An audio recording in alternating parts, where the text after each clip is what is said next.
What is up, everyone? I am in the booth Saturday morning, not Sunday yet. And I'm getting ready to do a little bit of work, and I was messing around with my camera, and I noticed that my software updated, so I got a new computer, and I can show my editing screen. Where is it? It's right there. It's right here. So I figured I'd do a quick little thing. I'm just woke up not too long ago. I think I'm warmed up. I've had my coffee, water, did my mouth exercises, and we are gonna do this. I'm working through Realmbound, Sword of the Void, and I figured I'd test this out and see how this works with me recording, and you can see my punch and roll process as I do this, and it's early, so bear with me. I noticed that someone else just posted them reading, and they were reading straight. They're just reading through. I still can't do that. If I get more than a minute straight through, I'm ecstatic. So, let's do this. So I've made my screen bigger so you can see me going here. I'm going to put a chapter in there. We're on chapter 11. And, I'm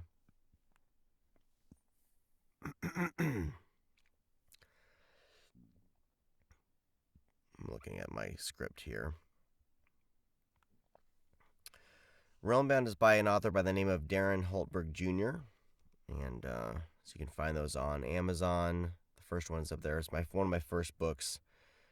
People are still grabbing it. And sometimes I'll get pretty humbling reviews. But I'm still, for being my first full-length book, I'm very, very proud of it. So, you don't know what you don't know sometimes. But I've learned a lot since then, and that was a huge learning opportunity just doing it. So there's 2 more books in that series, Sword of the Void, and then the next one, I'm not sure the name of that one yet. I think he's still writing it. So let's do this. It starts off with a proverb, something from a Karathi seer, and I don't think it's a main character, so I need to just kind of go for it.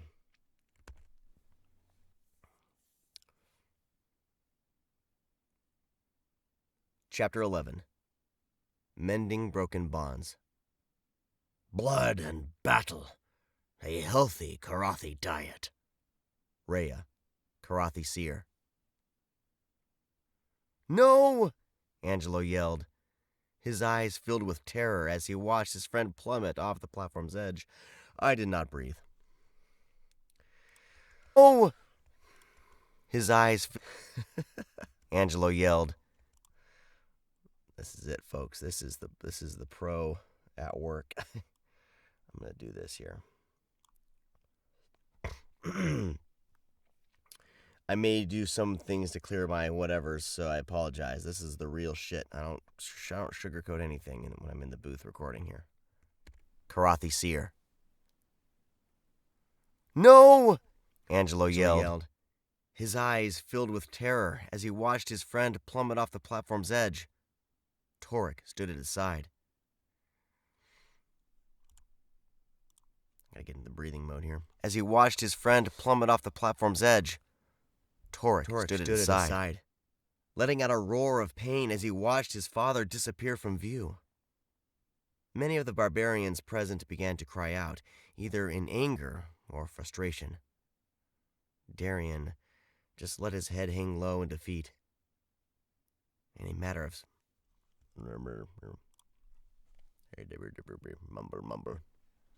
Darren just let his head hang low in defeat.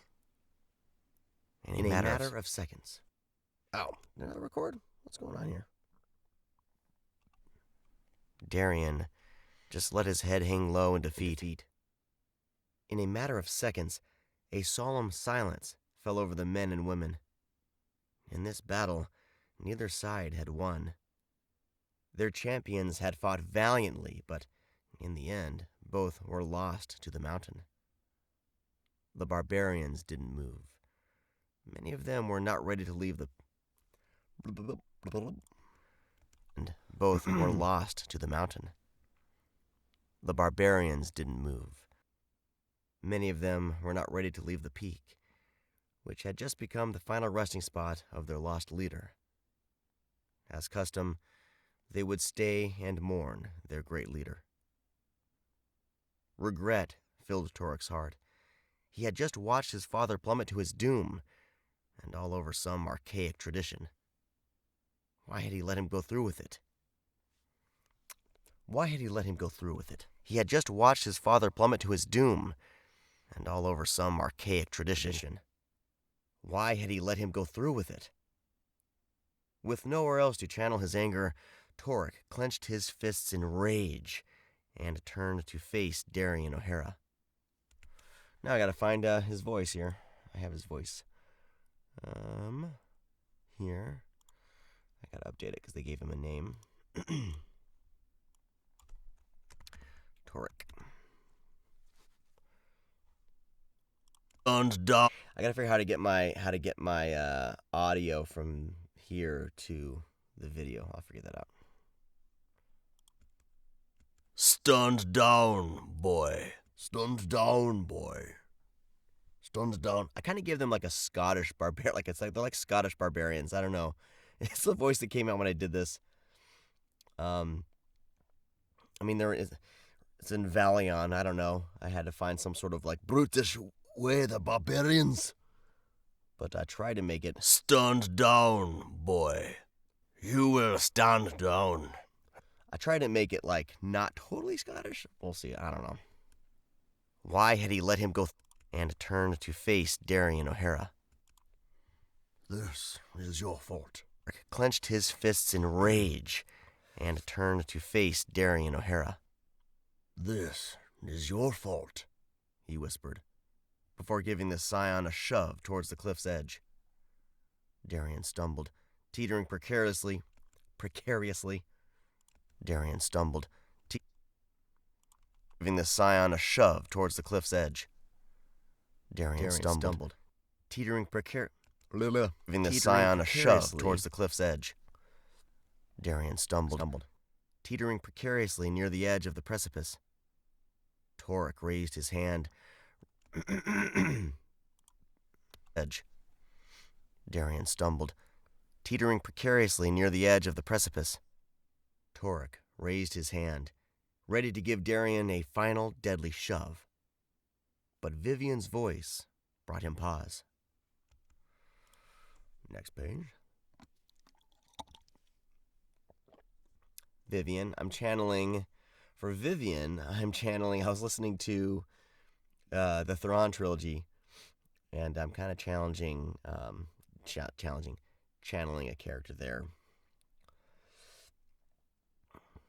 Kind of the way she talks, like she's a strong woman character. So I don't know. Trying not to talk like this for the girls? No, that's not. You don't do that. As a narrator, you try to find the truth in the character. I think that's what I try to do. Guarantee. Lion of yours surrounds himself with powerful allies. Gotta get in the Vivian voice. I'm Vivian. Vivian brought him pause. Deadly shove. But Vivian's voice brought him pause. Holy shit! Her words pierced the silence, drawing irksome looks from many of the Karathi. How could she bring such disrespect to a moment like this? A few seconds later, they noticed why. A bloody-knuckled hand rose just above the edge of the platform, reaching out, then slamming down, clinging to the icy stone. Another came shortly after, before finally the man's full form began to rise into view. Ryan Asher, battered and bloodied, pulled himself back over the platform's edge, the muscles in his arms quivering as he fought for every inch. Platform's edge, the muscles in his arms quivering as he fought for every inch. Darren and Angela couldn't contain their joy as they let out cheers of exhilaration. Vivian folded her arms over her chest and grinned. The Karathi were devastated, but they let the Scions have their moment. Even Torek, who was intent on pushing Darren off the edge, backed off. The duel had been a fair one, and retaliating in that manner would only bring his people shame. Then, out of nowhere, one of the barbarians began to join in, then another. Those that had remained quiet peered back towards the platform before those that had remained one of the barbarians began to join in, then another. Those that had one of the barbarians began to join in, then another. Those that had remained quiet peered back towards the platform before beginning one of the barbarians began to join in, then another. Those that had remained why can't I talk? One of the barbarians began to join in, then another. Those that had remained quiet peered back towards the platform before beginning to cheer as well. Wrapped tightly in Ryan's legs was the unconscious body of Gandrum. In seconds, some of the Karathi were scrambling to retrieve a long, widely cut plank of wood. The Karathi often used it as a makeshift bridge to retrieve the some of the Karathi were Gandrum. I say Karathi. Many of the Karathi. Not Karathi. In seconds, some of the Karathi were scrambling to retrieve a long, widely cut plank of wood. I would read you that one. Gandrum. Wrapped tightly in Ryan's legs was the unconscious body of Gandrum. In seconds, some of the Karathi were scrambling to retrieve a long, widely cut plank of wood. The Karathi often used it as a makeshift bridge to retrieve the winner from the man, oh man, can I talk all of a sudden? Makeshift bridge. I'm going to try to punch in right here. Long, widely cut plank of wood. The Karathi often used it as a makeshift bridge to retrieve the winner from the battle platform. Today, despite past traditions, two men would cross. Ryan laid flat on his back as he felt the rumble of boots rush past him.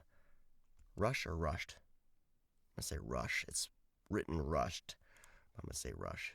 Ryan laid flat. Stuff happens. Darren, I'll send you a spreadsheet. Hopefully my proofer finds something. Okay. I should be. What I do is when this goes to a proofer, the proofer will notice some of these things like discrepancies in what I say with the text, and he'll mark them, and I'll kind of review them. And if there are edits that need to happen in the book, it's not my job, but as a gesture of good faith, I'll give them to the author, and they can fix them if they like on their end. But I don't go out of my way as a narrator. Like I said, that's not my specialty, but I'll try to help out whenever I can. Where was I? Ryan laid flat on. Today, despite past traditions, two men would cross. Ryan laid flat on his back as he felt the rumble of boots rush. Today, despite past traditions, two men would cross. Ryan laid flat on his back as he felt the rumble of boots rush past him. He could feel the vibrations in the ground. It surprised him, really. The feeling in his toes had already left him, the skin a pale icy blue from the cold. Most of his upper body had gone numb as well, but this was less a symptom of the cold and more due to a savage beatdown that he just endured. He winced in pain as several pairs of hands hoisted him up, though it was nice to have a reprieve from the cold stone. His body rocked back and forth as the men began to carry him, though they were taking him stone. His body rocked back and forth as the men began to carry him, though where they were taking him, he wasn't sure. In seconds, Darren appeared at his side. The man's mouth was moving, quite a bit actually, but the sound of his voice was lost to him. Perhaps it was a shot to the head that Ryan had taken, or maybe it was just the howl of the wind. Either way, he couldn't focus. No, things were becoming too blurred, his vision too hazy. Instead, Ryan let his head dangle. Things were becoming too blurred, his vision too hazy. Instead, Ryan let his head dangle freely, let the wind brush on his cheeks. It felt good, almost soothing after all the pain he'd endured. It felt good, almost soothing after all the pain he'd endured. He could have fought it. That feeling of overwhelming exhaustion. I don't like how I said exhaustion. Have fought it. That feeling almost soothing after all the pain he'd endured. He could have fought it. That feeling of overwhelming exhaustion growing inside of him. Instead, he let it redo that.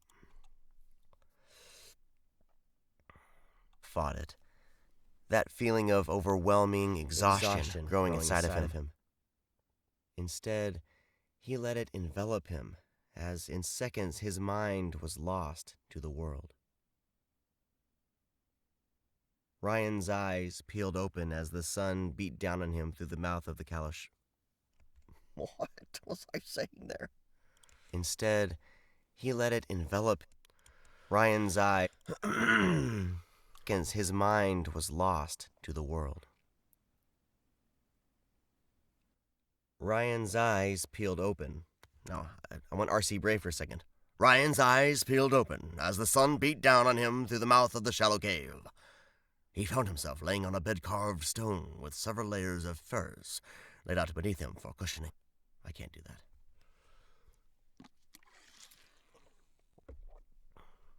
I am a narrator. No. All right, here we go. His mind was lost. Do you want me to narrate like that? World. Ryan's eyes peeled open as the sun beat down on him through the mouth of the shallow cave. He found himself laying on a bed of carved stone. Ryan's eyes peeled open as the sun beat down on him through the mouth of the shallow cave. He found himself laying on a bed of carved stone, with several layers of furs laid out beneath him for cushioning. Slowly, he began to rise, propping himself up on his elbows. He regretted that as pain began to course through his body, forcing him to drop back to the bed. I really need to stop waking up like this. Ryan sighed, then raised his hands in front of his face. His knuckles were scabbed over, his forearms bruised and discolored. What a war he'd been through. I wonder what Forearms bruised and discolored. What a war he'd been through. I wonder what my face looks like. We'll edit that real quick. Bam, bam, bam. Been through. I wonder what my face looks like. My stomach is wanting breakfast. It will growl. It will make noise. But it will not get its sustenance until I am done with this chapter. That's my inner monologue is always like that. I'm kidding. All right, we're going to get through this page and I'm going to be done recording. So I'm going to take the time now to say thank you for watching. Thanks for hanging out with me as I do this. I haven't done one of these in a while, so I'm glad I can actually show the edit side of it. Pretty cool. All right, here we go. War he'd been through. I wonder what my face looks like. Nervously, I made a little sound with my voice. War he'd been through. I wonder what my face looks like. Nervously, Ryan placed his hand on his nose, then eyes and ears. Everything felt intact, so at least he had that going for him. All right. This concludes Being in the Booth with Sean DeRigger, narrator. Anyway, I got more to do, so I'm going to do it again and get to work. But thanks for joining me on this video here. And, Realmbound, Sword of the Void. That will be out, I don't know. Excuse me, good God almighty. ACX has been kind of slow. I have 3 books right now waiting for ACX to approve to get to Audible. So I'm assuming when I get this done, this will probably hit early March, I believe. But man, I got so much stuff. There's going to be so many books coming out. I also, so I'm busy. So I also did start a podcast called Audiobooks from Hell. The first one is up there. If you go to SeanDeRagerNarrates.com or go to ScreamingPods.com, all that's there. But under the Sean Narrates, you can click down and you can find Audiobooks from Hell. Or you can find me on your favorite podcast catcher or whatever. So, thanks for watching. Like, subscribe, comment. Or is that how the YouTubers say it? And like I said, I hope this was fun for you to see my edit window here. Wait. There? This edit window. I gotta check. This edit window? No.